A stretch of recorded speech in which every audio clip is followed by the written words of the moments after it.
Hi, and welcome to Alaskan in the Philippines, in Thailand.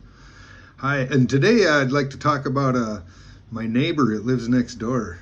There's a guy, I see him out there. He lives in a house across this abandoned lot. There's an abandoned lot right next to this condo.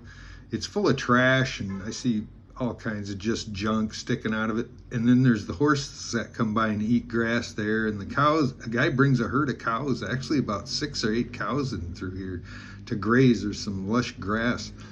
They seem that there's no zoning laws here, so that your neighbor could have horses and cows and chickens. I don't see a lot of roosters and chickens like you do in the Philippines. Everybody has roosters. Here it's not that way, but every other house will have a horse, or some cows, a few cows. Same with the Philippines. There's a lot of cows there too. But anyway, I got out this morning. I was just walking around the neighborhood, and I see that guy out there. He's out there picking up trash all the time, putting them in the garbage bag. And I thought he was some kind of neat freak, which is good. It's cool. I did the same thing in Alaska, back home. I'd go down with the garbage bag and pick up the beach.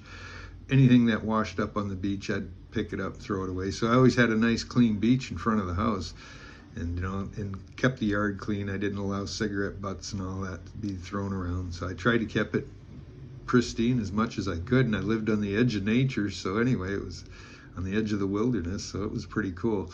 Always having things clean and nice clean water and stuff. So I was walking around the building, and I had to be walking right by this guy, and he's out there cutting these thorn bushes with a machete and welding gloves, thick leather welding gloves, and a pair of shorts. And I see his legs are down by his calves are got some thorn scars, scratches out. He's bleeding a little bit and stuff. And he had cleared the brush back from the road. It was overgrowing the road. And he cut it all. He cut all them thorn bushes. And there's a kind of a swamp in there. Just a swamp down in there that allows all this vegetation to grow. And he cleared 20 feet back from the road because it was overgrowing the road. And these are the nasty thorns. And I thought, man. And I was walking by, and I just stopped and had to chat with the guy for a minute. I said, hey, yeah, those thorns look pretty nasty. He was just drenched in sweat. He's a guy he looked like he was about 35, just totally ripped, not a bit of fat on him. He was he looked young, and he was short. He wasn't very big. He was probably only 5'5", but he had a bunch of tattoos and stuff. He was a foreigner.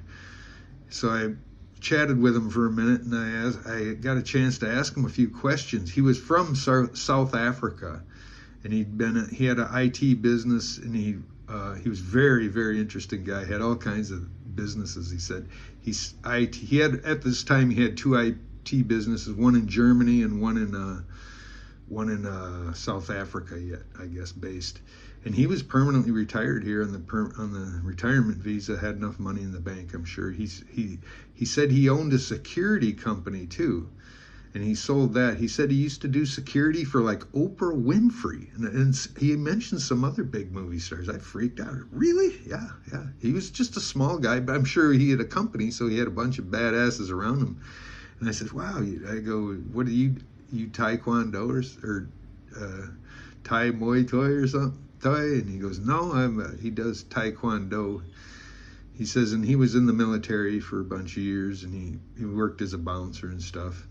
I was like, wow, very interesting guy. But anyway, he was there, and I got a chance to ask him about he goes out paddleboarding in the ocean here. He paddleboards and kite surfs, he says. And I thought, well, I asked him about the jellyfish. I said, are you worried about the jellyfish? Is that a problem? Do you swim in the ocean? He says, I don't swim in the ocean. And then he directed me to a pool. There's a public pool right down the neighborhood here, and he gave me directions to that. But I mentioned we have a pool right on the roof. I don't really like pools because they're all chlorinated water. I'd rather swim in the ocean. He says, the water's dirty. I said, really? It kind of looks clean to me. It really looks clean, don't stink. I mean, I've seen dirty water in the Philippines, even Manila or Bangkok. The water's real nasty, and that river that ran by my hotel there, you could smell it from the hotel. The river just stunk. But this ocean's clear blue. I would swim, and I don't see it as dirty, but he did. But I asked him more about the jellyfish, and he says I go, what about the jellyfish? He goes, yeah, when I'm paddling, sometimes I'll get drips of water on me, and he goes, the baby jellyfish will be in there, and I'll get a red spots here and there. And I was like, oh, I forgot, didn't even think a baby jellyfish could be anywhere. He goes, and sometimes the pieces, when they break up, and I did see pieces of them on the beach after a storm, they were all mushed up pieces of jellyfish all over. And if you get one of those on you, he says, I get some red spots when I get home. But he goes, it's not too bad. I was like, I don't know. And then he goes, oh, and there was this one guy, I forget what country it was from. I don't know if it was here or South Africa, but maybe it was here. He said they got a jellyfish swimming and got it right on his face, and he died. He says his throat swelled up and that was it. Just had a terrible reaction. But can you imagine getting a jellyfish stuck to your face? Vacuum sucked onto his face. What a horrible thing, man. I said, wow. I kind of don't want to go swimming in the ocean thinking of that. But I really want to go swimming. There's people that are swimming, and so I'm going to probably put on some long shirts and stuff and try it once. I need to get a pair of goggles. I need ones with prescription so I can see. That would really help. If you could see underwater, you could see them, you know. At least you can see some of them anyway. That's what I was hoping. But anyway, very interesting guy. And also I asked him, because it was a swamp down here, he was whacking these brushes with a machete and he was chopping those thorn bushes. It's a swamp. They actually have cattails in these ponds. There's another pond on this vacant lot right across from it where I am. And there's ponds there with cattails, of all things. I never expected to see cattails growing here in Thailand, but they have cattails here just like you do in the Midwest of the U.S. I was so totally surprised me to see those. But anyway, I said, there's water in wherever the cattails are. Of course, there's water. I said, what about the water? He goes, are you worried about snakes? And he goes, well, I just bang my machete a little bit when I'm going in and it scares them away. I go, really? There's snakes around here?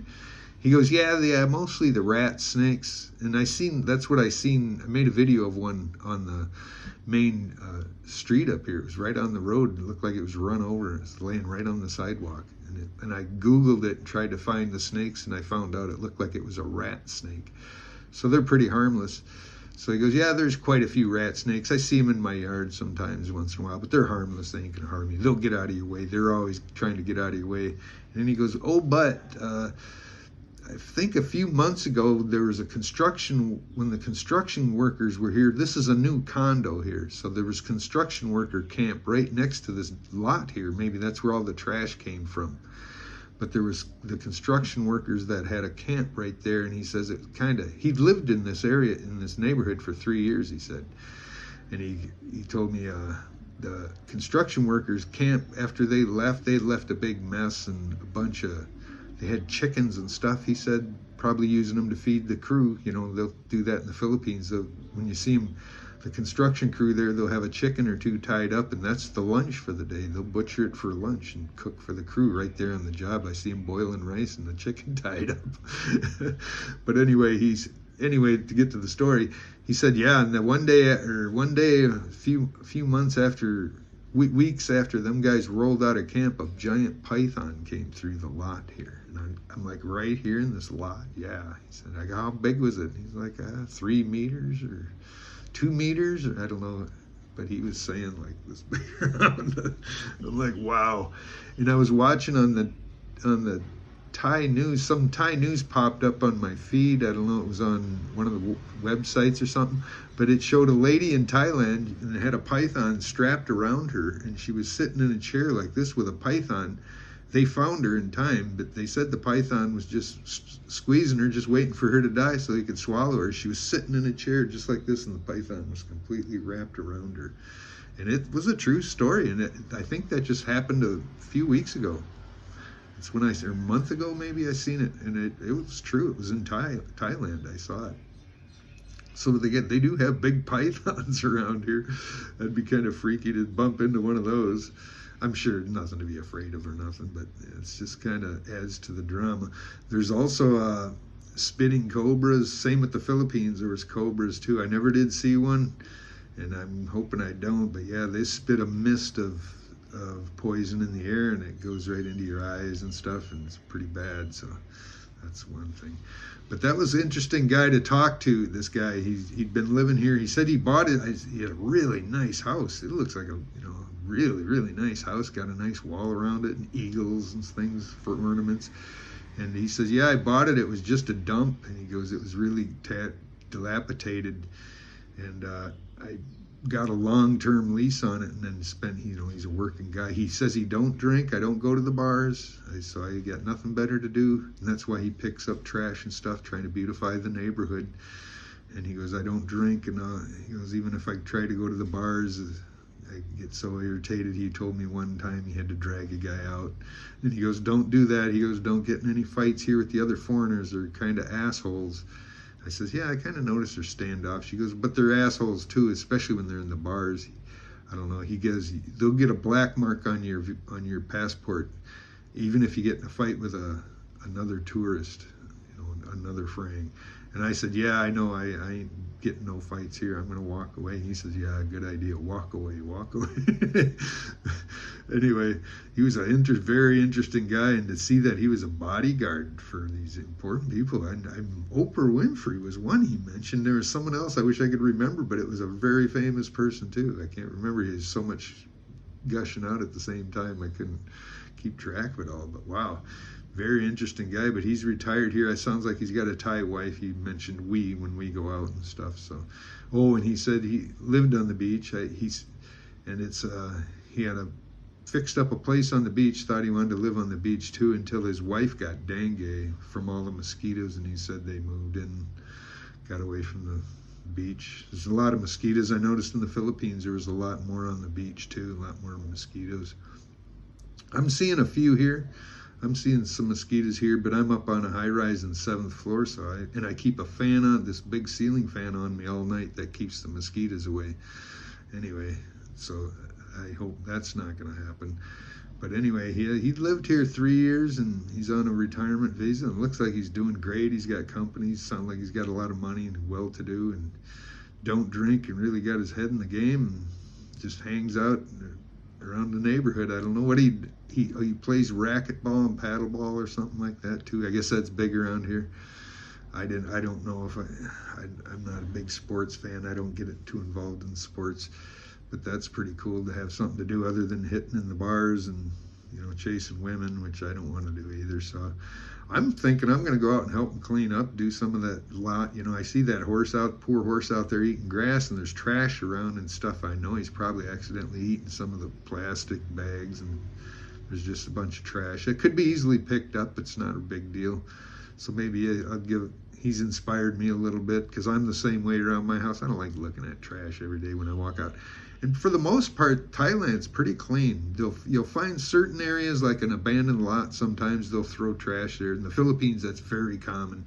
If there's a lot there and nobody's there at the moment, the bags of trash start piling up. Dogs tear it apart. Here, I don't know. I think it sounded like it was from the construction camp from building this new condo here that I'm living in, is where most of this trash came from. So I may go out and give him a hand, give me something to do. And met a new guy anyway. He's interesting to talk to. I hope to talk to him again, and he could probably enlighten me on a few things. And it's always wealth of knowledge to find somebody that actually lived here and speaks English and can relate a few things to you, and it really can save you a lot of head and worry and what to do and how to do it. It's a wealth of knowledge, and I'll tap into it every chance I get. Well, anyway, this is getting long. Thanks for watching. Please keep on watching, and thanks for your like, share, and subscribe. See you in the next one.